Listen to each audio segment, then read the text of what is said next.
We're going to be a little bit strict with timing now because we need to get 4 or 5 presentations before lunch. Dr. Maraskani, he's my colleague. He's in WashU. He has been with us for a few years. He joined us from Mayo Clinic. He has been a wonderful colleague and partner, and he's going to talk today about BK nephropathy. Good morning, everybody. So we're going to be talking about BK virus infection, and I don't have any disclosures and no conflict of interest. So everything happened since in the Lancet 1971. The first article was published. Was a patient, a 39-year-old male, who had a transplant in June of 1970, and basically was admitted 3 months after in October with anuria, urinary obstructions. At that time, the surgeon, they took biopsies of the ureter and also did a urine microscopy, and they found this individuals, or the BK virus. That's where the name comes. The BK virus is the first patient who was diagnosed of with this BK virus. We don't have the name for HIPAA violation things, but yes. And so BK virus comes from the family polyoma virus. Poly, from Greek etymology, means many. Oma is grow tumors. It does not cause tumors in humans, but can cause tumors in animals, especially mouse.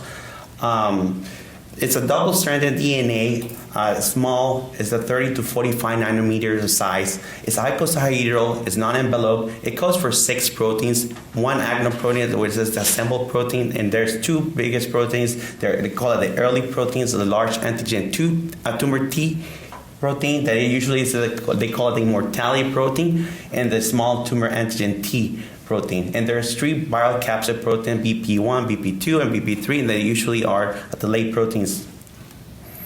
It's very seroprevalent. 90% of all the people have infections at the age of 4.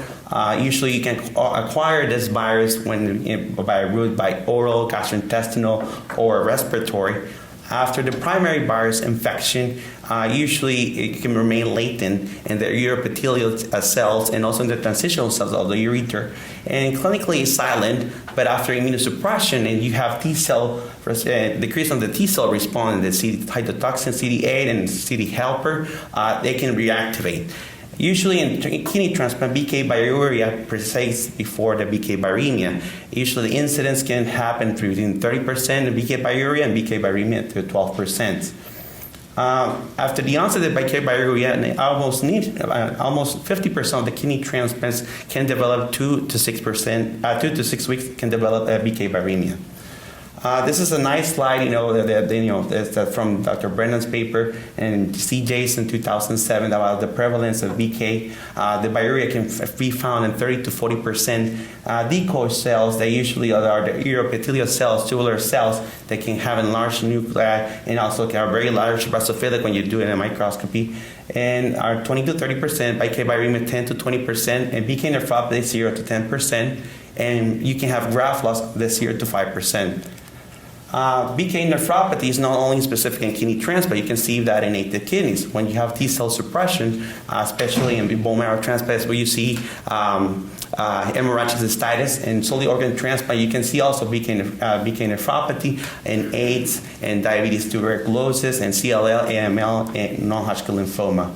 So the pathophysiology happens that you have the primary infection and you're immunocompetent, but once you decrease the response to the T cell, the cytotoxic, and the CD4 helper, usually increase the bioreplication inside the distal tubules and also collecting ducts, and basically that produces cellular necrosis and produce infections of the adjacent cells. The basal membrane gets denucleated and starts the BK viremia and produce a cascade of inflammation. And that's when the inflammation and this mononuclear cells, macrophages, monocytes comes there and produce inflammation and produce almost inflammation and fibrosis. It can lead us almost like if you see a biopsy, it looks like a tubulitis injury. BK virus screening for BK nephropathy. There are different screening, but what we prefer is BK virus. You do the blood serum, has a negative predictive value 100%, good sensitivity, and has a positive predictive value of 50-60%. There's another one that has a good, but it's only one study, Hoffman cells. That usually is that urine electron microscopy, the Hoffman cells, but we don't rarely use it. We never use it. You can see the BK virus here in electron microscopy, 9 virions in the first A, and also large in the picture B. What are the risk factors for BK virus? So we have to look every time we see an infection, the donor factors, the recipient factors, and also the transplant-associated factors. So donor factors, donor BK serostatus, the donor CMV serostatus, the absence of HLA-C7, it seems that it's protection for the against BK, older donor age, recipient risk factors. If the recipient doesn't have BKV or serology is negative, but we don't check that. Male recipient to female donor, female donor to male recipient, obesity, greater HLA mismatch and pyrocytic because you require more immunosuppression. Longer colischemic for transplant-associated or longer colischemic time, delayed graft function. If you have biopsy, proving acute rejection because you require more immunosuppression. And if you have ureteric stent or obstruction, can increase the risk for BK viremia and maintenance of immunosuppression. If you have high immunosuppression regimens, you're going to have more risk for BK viremia.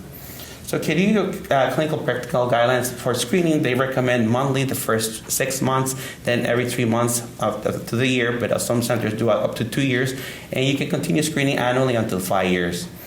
So what are the clinical findings for BK nephropathy or BK viremia? More common, the presentation asymptomatic. BK viremia and viruria, you don't have any symptoms. In bone marrow transplant, you can have hemorrhagic cystitis. It's rarely seen in kidney transplant, but it can present like that. Renal allograft dysfunction is the most common signs. You can have acute kidney injury with a slow progressive increase in serum creatinine, and also with increased trends also in the BK viral loads. Urine analysis is very unspecific. You can have pyuria, hematuria. It's not specific. You can have a normal urine analysis. Higher donor cell-free DNA. In one study Dr. Ben did in Transplant Direct, they show that higher cell-free DNA in people who are very high, very presumptive for BK nephropathy and biopsy proven, were associated with high BK viral loads and also inflammation in the BK nephropathy. BK, the tissue is the issue, right? So BK nephropathy, you diagnose by doing a biopsy. Most of the time you don't do the biopsy because there's a very high positive predictive value. You're going to have BK nephropathy if you increase your creatinine. So usually what you see is an intranuclear basophilic viral inclusions, anisonucleosis. You can have interstitial mononuclear inflammation, tubulitis. And the other important thing is the positive immunochemistry of SB40, that is usually the large T antigen. And this is a cross-reactivity, it's a simian polyomavirus 40 antibody that usually is positive in the nuclei for the T antigen. So you can see here,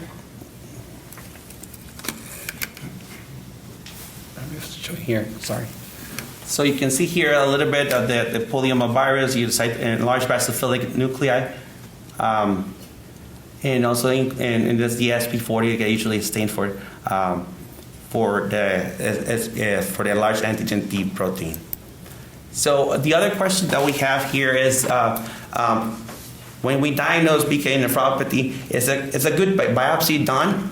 So the questions in this study that was done in the West End Hospital, there was 856 kidney transplants, and there were done 2,244 biopsies. In those, the incidence of BK nephropathy was higher in biopsies that were obtained enough medulla, 5% compared with 2%. And also the BK nephropathy with viremia, the incidence was higher at 39% compared to 19%. So every time you have a very high, presumption or clinical suspicion this is going to be BK nephropathy, you have to ask the interventional radiologist, or you're doing the biopsy, to have enough medulla to do the biopsy, to do the diagnosis. Sorry, going backwards. So the treatment, where's the beef, right? So the main therapy is reduction in immunosuppression. We usually, each patient is different. If the patient has a high immunological risk, high antibodies, we try to consider do it slowly, reduce antimetabolite by 50%, by 40 or in urine. Or if the patient has low immunological risk, discontinue the antimetabolite. If the BK viral load does not decrease in 2 or 4 weeks, you can completely discontinue the antimetabolite. If it's still not decreased, you can consider decreasing the trough levels for your goal for the calcineurin inhibitors. The tacrolimus, you try to aim for 3 to 5, and cyclosporine is 50 to 100 nanograms per million years. This is a great study Dr. Brennan did about comparing tacrolimus against cyclosporine. It's a randomized 200 adults kidney transplants, randomized to tacrolimus, 134 patients in cyclosporine, and they were looking at the incidence of urine, BK biuria, and BK viremia, depending on the immunosuppression regimen. And this is one of the results you can see in the cyclosporine independently. The cumulative incidence, there was no difference between BK biuria and also BK viremia. However, when you see the different types of the regimens, the BK biuria was highest in FK 506, tacrolimus and MMF, and lowest in cyclosporine and CellCept. And you have to understand a little bit of pharmacology because cyclosporine inhibits the enterohepatic circulation, so the CellCept levels most likely in this population will be very low. So there was resolution of the BK viremia in absence of BK nephropathy. When you did withdraw immunosuppression, there was no acute rejection or graft loss after that. So what to do after you reduce immunosuppression? If it's still going on, you can consider adjunctive therapy as IVIG. IVIG usually it be considered as adjunctive therapy. You always need to reduce immunosuppression because that's the problem is the T cell. If the T cells are not there, you're still going to have replication of the BK virus. So you can consider 0.5 grams to 1 gram per kilogram in conjunction with reducing immunosuppression. This does not penetrate the membranes of the cells, so it's only going to control the BK viremia. You still need to reduce immunosuppression. So there are other studies about non-effective therapies like leflunomide. There's a study that shows the concentration of leflunomide and BK virus does not correlate with decrease in viral loads. Quinolones, there are a lot of studies about, there's 2 trials, and cidofovir. So this was one study about preventing BK biuria, levofloxacin. They did not produce, they gave levofloxacin 500 daily and did not produce any decrease in incidence of BK biuria. The only thing they created a resistance in the trend to have tendinitis in the patients who were in the levofloxacin group. Other randomized trials in the novel we discussed, Lee and Sagens, CJs, and also there was no decrease in there was no decrease in the incidence of BK viremia when you were using levofloxacin. And Dr. Brennan, we discussed the study about tacrolimus cyclosporine, there was no difference. So cidofovir and cidofovir, there's anecdotal cases, but it's very nephrotoxic, 20%. It was a clinical trial, and it was terminated. Unclear why. It was not published, and it was not benefit. And cidofovir is a prodrug. There was a study for hematopoietic cells, but because of the higher incidence of graft mortality, graft versus host disease, and the bone marrow transplant population, there was not published. The next steps, what to do if you're still having BK viremia and problems with BK nephropathy. So you think you finished the work, but it's not there.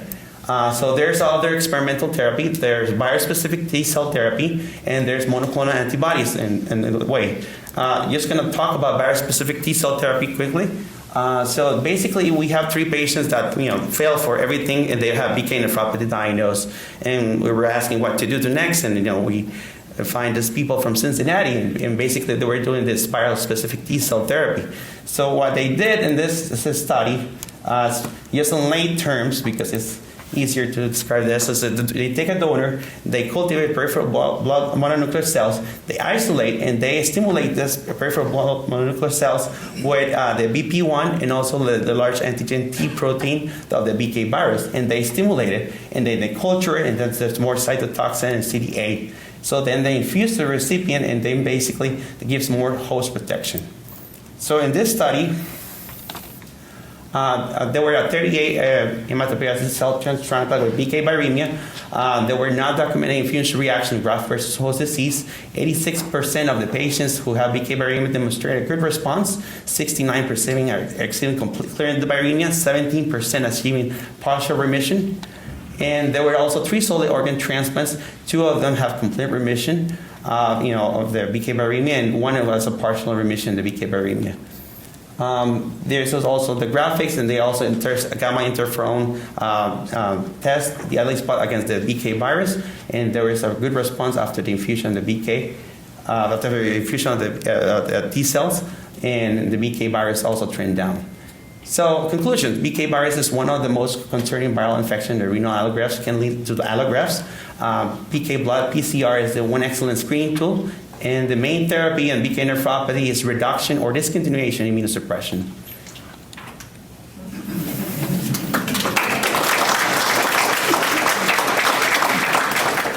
Thank you so much, Massini. We're gonna, if you have a quick question, okay, let's move forward. Thank you. When we move forward for the next talk,